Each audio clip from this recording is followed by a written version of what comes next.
I hunt for inspiration by seeing other people's dashboards, and I think it's about time that I shared mine.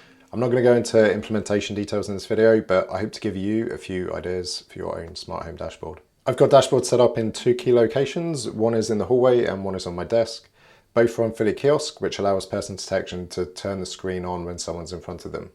The dashboard in the hallway will remain on as well because it knows that somebody is looking at it using face detection. One of my favourite features kicks in when somebody's at the front door. The dashboard immediately springs into life and it switches from displaying the clock weather card to showing a live camera stream of who's at the door.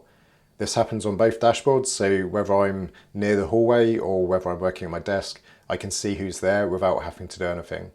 The remote control feature of Philly kiosk is used to do this, and it might seem a bit excessive turning the dashboard on when it's going to turn on anyway when I'm in front of it, but those extra couple of seconds give the time for the camera stream to buffer and display who's at the door, so by the time I get there I can see instantly without having to wait for the video feed to load. I put a lot of thought into keeping the interface clean and consistent. The temperature controls, for example, change based on the actual temperature. Above 15 degrees, you'll see the aircon controls. Below 15 degrees, the aircon controls disappear and it's replaced by heating controls and a hot water boost button. What's important for me is that everything stays in the same place, so elements don't jump around, they transform instead.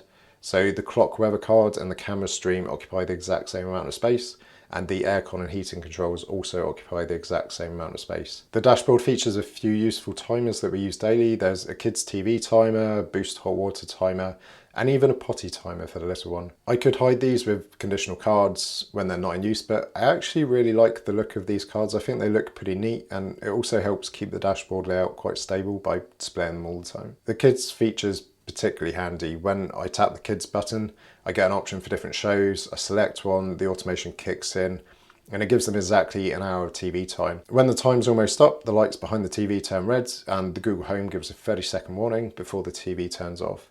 The kids can also check how much time they've got left if they want. They just go stand in front of the dashboard, it turns on and they can see the timer. The hot water boost button is something we use regularly as well during the winter months. So when you press it, it boosts the hot water, and then the hot water timer, as you would expect, will start counting down. I also have some automation set up like hot water boosting when I'm training, which will kick off the timer as well. Just below that, we have a task list powered by Todoist. We've got a custom project called Home in Todoist where we can add things like take out the bins or recycling, which is perfect for those tasks you need to remember when you're generally in the hallway near the front door or around that area in the house. The garage button is intentionally large and easy to tap. It will also display the current state as well, so you can quickly glance at whether the garage door has been left open or not. Under the covers, literally, it's using a Miros garage controller that's wired directly into the garage door opener. So by tapping the button, it will ping over a command to the Miros controller, which will tell it to toggle the state between the doors. The person entity card shows family members' locations as we move between different zones. It's surprisingly useful. I thought it was kind of a gimmick when I added it, but there's a few scenarios where it's actually been pretty useful. Like for example, if I go downstairs to make a coffee and I glance at the dashboard on my way and I see my wife's at the shop, I can just ping her a cheeky message and ask if she doesn't mind picking me up a cornetto. Given how much our solar panels cost, I'm slightly obsessed with tracking our energy usage. And the power flow card shows exactly how little electricity is flowing through our house. So it can come from the solar panels to the battery, we can see the consumption, we can see what we're sending back to the grid. And we get updates from the inverter every 30 seconds or so. So it's not exactly real time, but it's pretty much good enough. When we leave the house, the alarm is automatically activated and an alarmo card will appear in the middle of the dashboard. This is one exception where the layout will change on the dashboard. And if we're interacting with the alarm panel, then that's probably our primary concern. So I'm not too worried about the layout shifting. We probably don't want to be adjusting heating at the same time as trying to disarm the alarm. But then once it's deactivated, everything moves back into its original place because the alarmo card is shown using a conditional card that will only display if the state of the alarm is active. For the occasional day in the UK when it's actually sunny, we have a UV index card, which is driven from pilot weather. Normally the UV index is a round integer. They seem to return it from the API as 2 decimal places. Why? Because they are. There's also a percentage chance of rain card, which will often tell us that it's likely to rain in the UK as well. So we know to grab a brolly when we're on the way out the door. One of my favourite little touches is the lunch button. So when my wife kindly makes me lunch on the days that I'm working from home, she can tap this button and let me know that lunch is ready. My office then transforms into a possibly a little bit over the top disco mode with various light strips doing their thing. It's very tasteful. While I primarily use the main tab on the hallway dashboard, you may have noticed there's a few other tabs as well. I tend to use those on my phone rather than in the hallway, and I'm going to dive into what those do as well. The lighting tab gives me control over every light in the house individually or in groups, which is perfect for days when it's a little bit gloomy and I want to maybe light up the whole room by turning on all of the lights. Similarly, there's a tab for controlling all of our smart plugs and wall sockets as well. The TV tab tracks viewing time and includes a virtual remote control. This is a lifesaver when the physical remote inevitably disappears into a toy box or down the back of the sofa.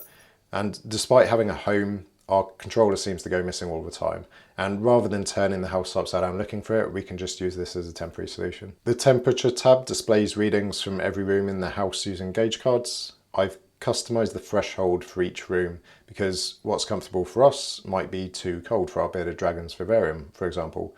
So the gauges will visually indicate whether a room's too hot or too cold. The energy tab, the little lightning bolt, is quite satisfying for my inner data nerd. It shows our current power consumption and export to the grid in near real time. As mentioned, we get about 30 seconds delay on it.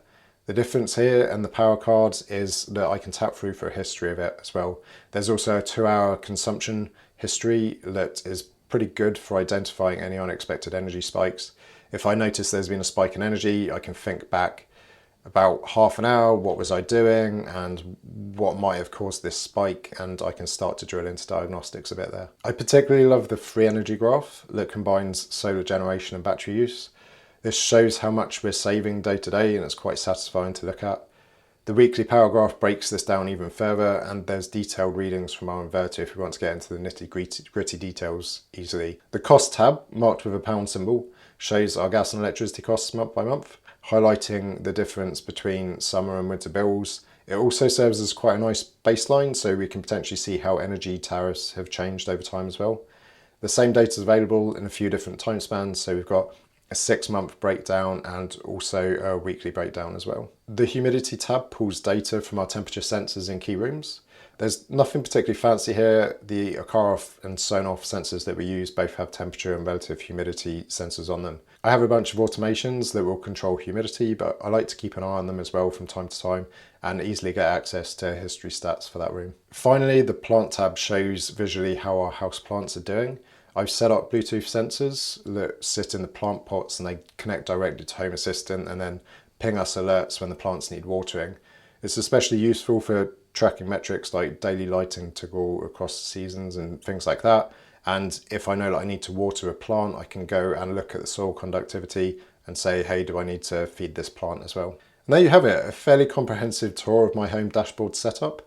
I was originally quite skeptical that I would use the dashboard in the hallway where I could just pull out my phone and have a look, but I think I'd actually really miss it if it wasn't there. I think I would genuinely miss it, and I think the people in my family would as well. If you want to build something similar, check out the description for all the links, the cards and the components I've mentioned. Don't forget to like and subscribe if you want to see more smart home projects, and until next time, happy automating.